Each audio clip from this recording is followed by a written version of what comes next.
নমস্কার বন্ধুরা, আমি জলি ব্লগ থেকে জলি বলছি। আবার একটা নতুন রান্না আপনাদের কাছে নিয়ে এলাম, আপনাদের সাথে শেয়ার করছি। এখানে 600 গ্রাম মাছ আছে, আজকে আমি নিয়েছি। এর মধ্যে আমি নুন হলুদ মাখিয়ে নিচ্ছি।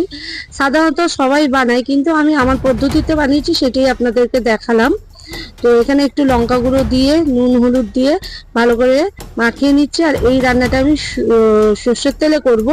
আর খুব তাড়াতাড়ি রান্না, চটজলদি কোথাও যাবার থাকলে চটজলদি এই মাছের ঝাল ভাত খেয়ে আপনারা বেরিয়ে যেতে পারবেন। বা কখনো এখন যেমন মরশুমের সময় বৃষ্টি হচ্ছে, ফ্রিজে মাছ থাকেই আমাদের সাধারণত ঘরে। তো মাছ থাকলে এরকম মাছের ঝাল ভাত ভালোভাবে অবভিয়াসলি খাওয়া যায়, তো খুবই সুন্দর লাগে। তো এই মাছের ঝালটা আপনাদের সাথে আমি শেয়ার করলাম। এখানে চার পিস মাছ আমি দিয়ে দিয়েছি। দেখুন, আমি 4 পিস মাছই আমি লাল লাল করে ভাজছি। আপনারা হালকা ভেজেও খেতে পারেন, কিন্তু আমি একটু মাছ কড়া ভাজা খেতে ভালোবাসি বলে সেজন্য এই মাছের ঝালটা আমি একটু কড়াভাবেই করছি। তো আপনাদের কাছে এটা আমি শেয়ার করলাম। দেখুন, আস্তে আস্তে আমি সব মাছগুলো ভেজে নিয়েছি। এখানে আমি 2 চিমটে মতো কালো জিরে নিয়েছি, একটা টমেটোকে কুচিয়ে নিয়েছি। সাধারণত আমি টমেটোর দানা ফেলে খাই ভালো করে ধুয়ে। এখানে গরম জলের মধ্যে আমি লঙ্কা গুঁড়ো দিয়ে দিলাম, হলুদ গুঁড়ো দিয়ে দিলাম উষ্ণ গরম জলের মধ্যে, আর নুন দিয়ে দিলাম। নুন দিয়ে ভালো করে করে নিচ্ছি, মিক্সড করে নিচ্ছি। এখন একটু বর্ষাকাল তো লঙ্কা গুঁড়োটা একটু মানে ডালা পেকে গেছে।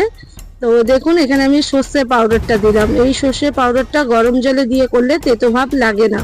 দেখুন, টমেটোগুলো একটু ভাজা ভাজা হয়ে গেছে, তো আমি এই পেস্টটা দিয়ে দিলাম, যেটা লঙ্কা গুঁড়ো, হলুদ, নুন আর সর্ষে পেস্ট দিয়েছি। এটা দিয়ে ভালো করে আমি মিক্স করে নিচ্ছি। এই রান্নাটা খুব চটজলদি রান্না, সেটাই আপনাদের কাছে আমি শেয়ার করলাম। কখনো অফিসে যাওয়ার তারা থাকলে বা কোথাও যাওয়ার থাকলে তো এরকম রান্না আপনারা বাড়িতে সচরাচর করে নিতে পারেন বন্ধুরা। তো সেটাই আপনাদেরকে দেখালাম। মাছগুলো এখানে দিয়ে দিলাম। মাছগুলো দিয়ে আমি মিনিট 3-4 আমি এটা ভালো করে ফুটিয়ে নিচ্ছি, যতক্ষণ একটু মাছের মধ্যে মানে ঝোলটাও যাবে, একটু নরম হয়ে যাবে।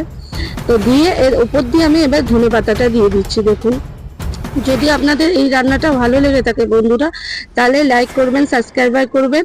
আর ফেসবুক থেকে দেখলে আপনারা ফলো করে নেবেন বন্ধুরা। তো শুভরাত্রি। আমাদের এখানে এখন প্রচণ্ড দিনে রাতে বৃষ্টি পড়ছে, তো আপনারা আবার হয়তো শুনতেও পাচ্ছেন। তো সবাই ভালো থাকবেন, সুস্থ থাকবেন।